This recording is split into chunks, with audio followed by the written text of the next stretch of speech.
Jovem Gabriel? Jerônimo, Pedro tá mal. Vai ver.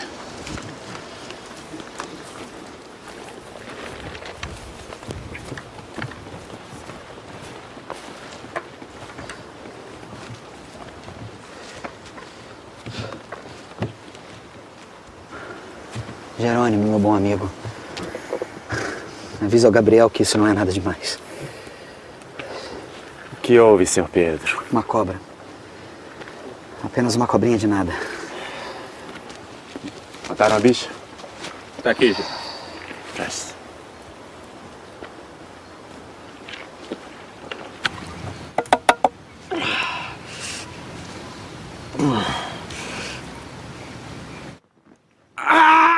Arde mesmo. Quanto pior a ferida, mais doloroso o tratamento. Sinal que está dando certo.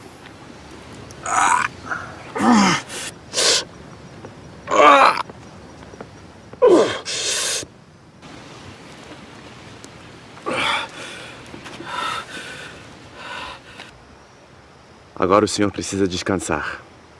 Para a mesinha agir. 1 mês. Repouso? No meio da armação? Você não continuará a viagem, Pedro. 1 mês é exagero de Jerônimo. Amanhã mesmo estarei de pé. Já conversei com o senhor Vieira do Prado, está decidido. A armação não pode esperar. São quase 100 pessoas sedentas para encontrar o Gentil. E o que eu farei, meu irmão? Jerônimo, nosso melhor guia, conduzirá você de volta para São Paulo. Januário e Firmino serão seu transporte.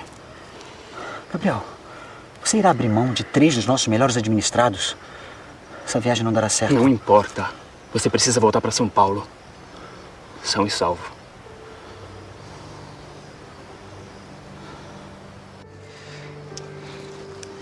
Já tem minha proteção, Gabriel. Proteção nunca é demais, meu irmão.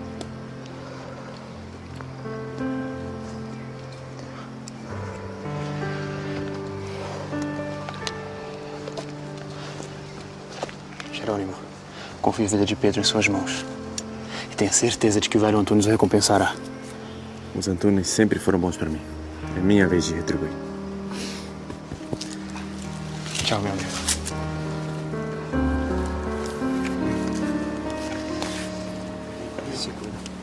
A gente deve se esquecer da imagem que a gente tem de São Paulo hoje, né, como a potência econômica da federação. Né? São Paulo, na época, é uma capitania de 2ª categoria, de 2ª ordem na distribuição econômica da colônia. Apenas do ponto de vista demográfico, né, Salvador, em 1700, teria por volta de 40 mil pessoas, Recife, 30 mil, Rio de Janeiro, 4 mil, e a pobre cidade de São Paulo, apenas 3 mil pessoas. Né? Portanto, a distribuição de poder estava bastante concentrada no Nordeste e no litoral nordestino. Então, São Paulo mantém uma independência muito expressiva em relação aos desígnios da coroa. É sempre lembrada nos documentos coloniais como uma população rebelde, uma população altiva, uma população que não se dobra aos desígnios da coroa. Por conta dessas restrições, né, dessa posição de 2ª categoria no contexto colonial, é que ocorre esse esforço, essa solução que veio a ser chamada pela historiografia de bandeirismo ou bandeirantismo. Os europeus, quando chegavam à América, tinham um pouco a ideia do Eldorado, um pouco não, tinham bastante. Era uma imagem mítica. E os paulistas perseguiam um misto de pragmatismo e de sonho, procurar o Eldorado, mas simultaneamente mão de obra, que depois forneciam, mão de obra indígena. E as bandeiras, contrariamente ao que normalmente se pensa, eram constituídas por um núcleo reduzido de brancos ou mamelucos e por um núcleo fundamental de indígenas aliados. Eles começam a aventurar-se cada vez mais no interior e com objetivos precisos, capturar mão de obra, mas de preferências não índios bravios, isolados, mas capturar mão de obra que já estava aculturada pelas missões dos jesuítas espanhóis. Há muito de cobiça, pelas notícias que chegavam das possessões espanholas, de encontrar ouro, riquezas, etc., prata. E há um pouco de necessidade E um pouco também de aventureirismo, de vontade de conhecer, que poderia mover um ou outro sertanista, um ou outro bandeirante. Um dos mitos da história do Brasil é exatamente essa ideia de que as grandes bandeiras paulistas que aconteceram no final da década de 1620 e foram até o início da década de 1640, foram movidos pela ideia, né, de que os paulistas poderiam suprir a carência na mão de obra na Bahia e em outros lugares que foram privados aí do tráfico negreiro durante um breve período. Porém, as pesquisas mais recentes mostram claramente que a vasta maioria, se não todos os índios trazidos pelos paulistas para São Paulo ficaram em São Paulo, né, e tiveram um papel importante numa economia subsidiária, né, uma economia secundária, produtora de alimentos que abastecia diferentes partes do Brasil. Vamos!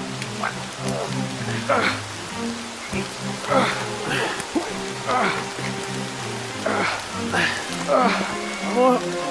Isso!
Tente economizar, senhor Pedro.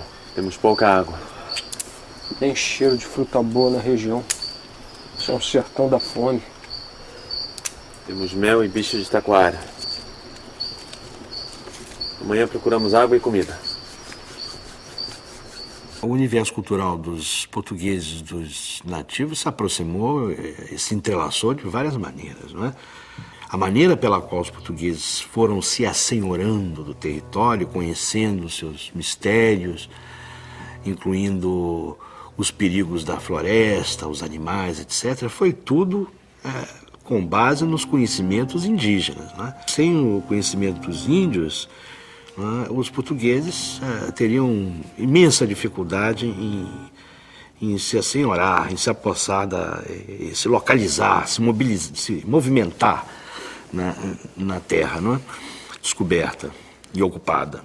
Se a gente muitas vezes pensa que a conquista no Brasil se deu a partir da superioridade dos europeus, superioridade técnica, superioridade guerreira, superioridade econômica, religiosa, que seja, realmente é um grande engano isso, porque grande parte da ocupação passava antes, né, pelas alianças com as populações indígenas. Sem essa aliança, um grupo de 40 portugueses não teria tido qualquer hipótese de sucesso, até porque as populações indígenas tinham conhecimento dos trilhos, das técnicas, dos animais, dos locais de defesa mais adequados. Isso foi absolutamente essencial para o sucesso dessas expedições. E os protagonistas da ocupação do território brasileiro pelos portugueses foram os mestiços de portugueses com índios, foram os mamelucos. Esses é que são, não é, os verdadeiros protagonistas da ocupação do território. são os que lideram as expedições, ou mesmo integram como capitães as expedições, seguidos de índios, né? É interessantíssimo, há documentos que descrevem, né? E inclusive nomeiam quem são os membros de uma expedição dessas para trocar alguma coisa com os índios, ou para reprimir alguma rebelião, ou para capturar índios. E praticamente não há portugueses. Às vezes há um capitão português, os seus oficiais são todos mamelucos, e vão os índios flecheiros. Que barulho é esse? Algo na mata. Talvez um jaguar.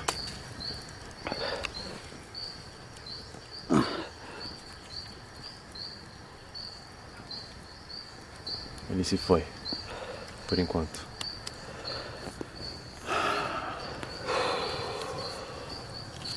Vamos fazer um rodízio para dormir.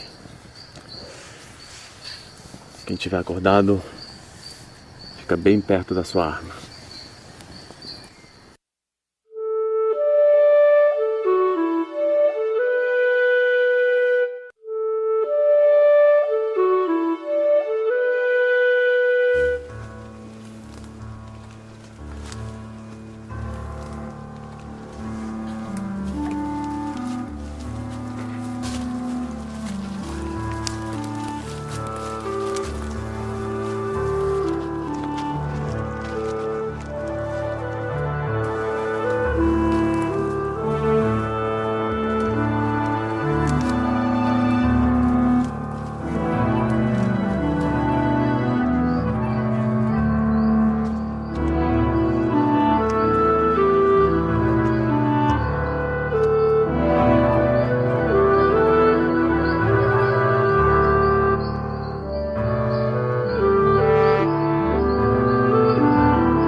Confirme.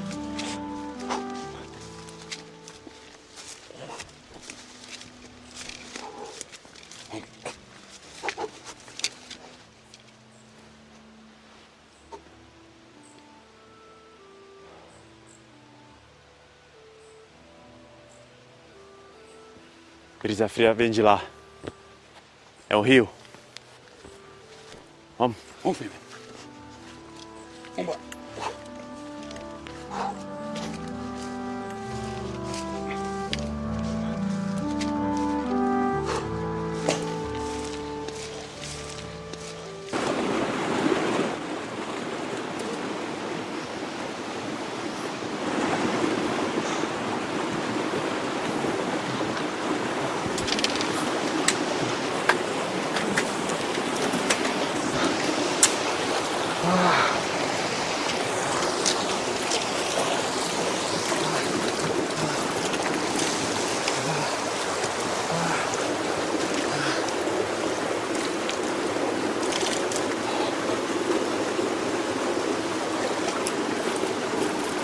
Jerônimo! Jerônimo!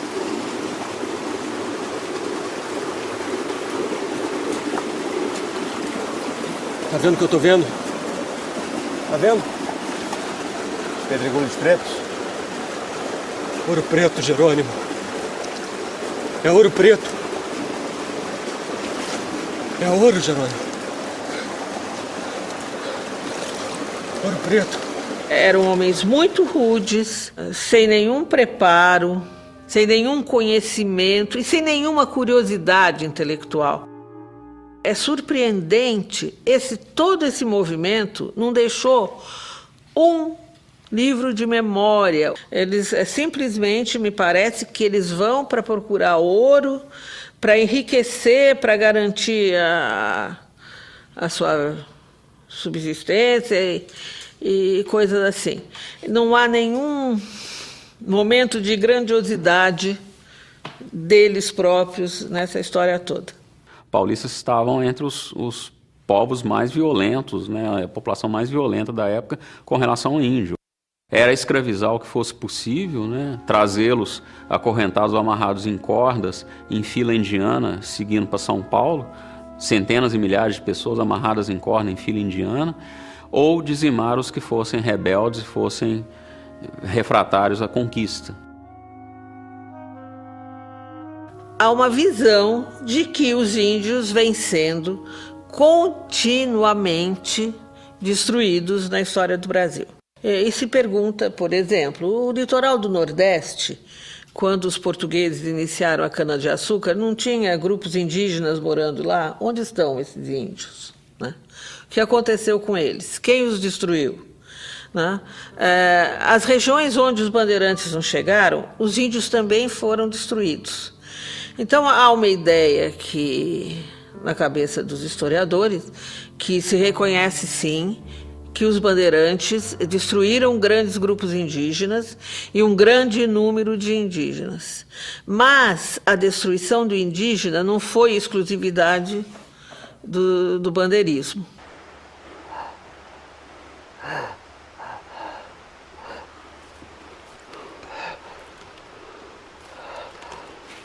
Ouro! Ouro! Encontramos ouro! Ouro! Vejam, é ouro preto. O rio está repleto. Me leva até lá! Me leva até lá! Calma! Antes precisamos levar o jovem Pedro para São Paulo. Ficou louco, Jerônimo? Você sabe tão bem quanto a gente que ele não chega vivo em São Paulo? Enquanto isso, o ouro nos espera a alguns passos de distância. Vocês são os ministrados do Sr. Antunes. Vocês devem lealdade a ele. Sai da minha frente, Jerônimo! Sai da frente ou mato!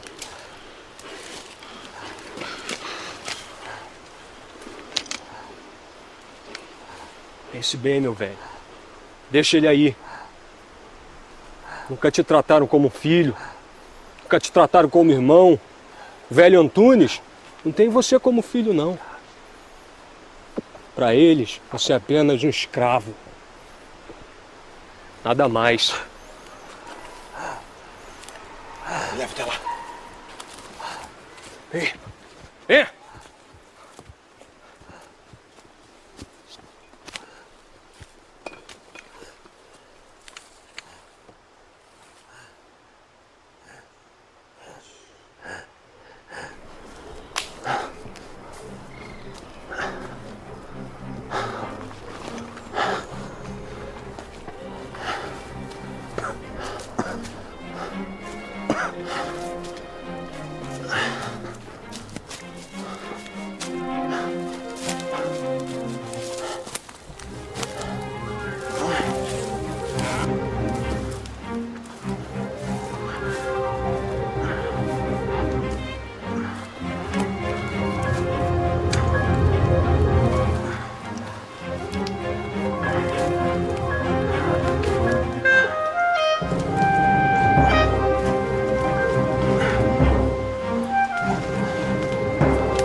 O senhor precisa comer.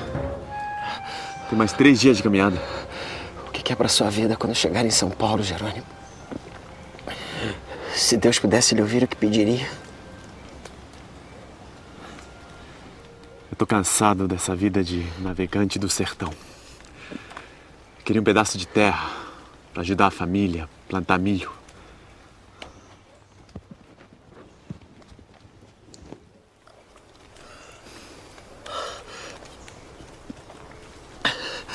É a oração de São Marcos. O padre que escreveu para mim. Eu não leio, mas eu tenho de cor. Um dia São Marcos bateu à porta de Jesus Cristo, que ele perguntou o que queria. E ele respondeu: vim guerrear com os teus inimigos, Senhor. Se lhe puxarem facas, estas se dobrarão. Se lhe puxarem espadas, estas virarão batedeiras de algodão. Se lhe puxarem armas de fogo, cairão peixes e a água sairá de seu cano. Se lhe puxarem porretes, estes virarão hostes. E quem fizer essa oração terá 100 anos de perdão. Amém. Entregue esta oração a meu pai, Jerônimo. O velho Antunes entenderá o recado. Não. Fique com ela. O senhor vai poder entregar pessoalmente. Não. Faça o que eu digo. Essa oração lhe ajudará no que quer.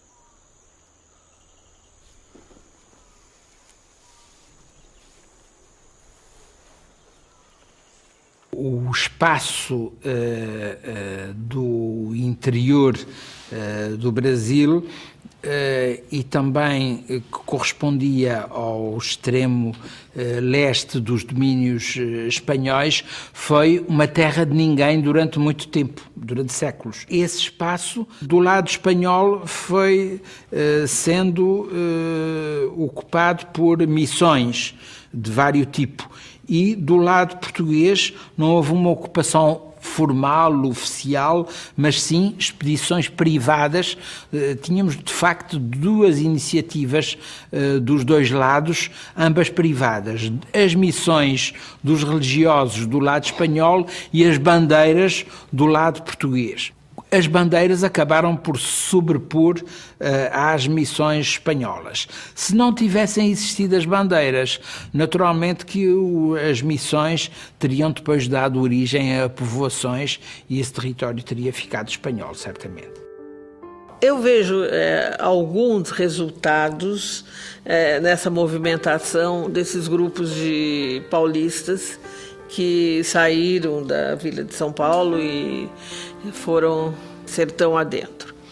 Um primeiro momento, sem querer absolutamente cair na apologia ou no ufanismo do bandeirante, mas reconhecer, primeiro, as caminhadas bandeirantes levaram à descoberta das minas de ouro e levaram à expansão territorial do Brasil. Passaram, eles foram muito além, não da Taprobana, mas além da linha de Tordesilhas, e essa ocupação foi servindo de base para os outros tratados de limites. Acredito que esse tenha sido um legado, vamos dizer, positivo dos bandeirantes. E acredito também que eles foram os grandes destruidores de índios do qual são acusados. O paulistano de hoje, ele anda pela cidade falando tupi o tempo todo. Ele vai de Anhangabaú a Jaçanã e depois, enfim, todos os nomes dos lugares, e muitas das expressões aí são oriundos do tupi, mas o paulistano não sente nenhuma afinidade, nenhuma proximidade, com esse passado indígena que foi tão importante para a composição da sociedade, da cultura daquela região.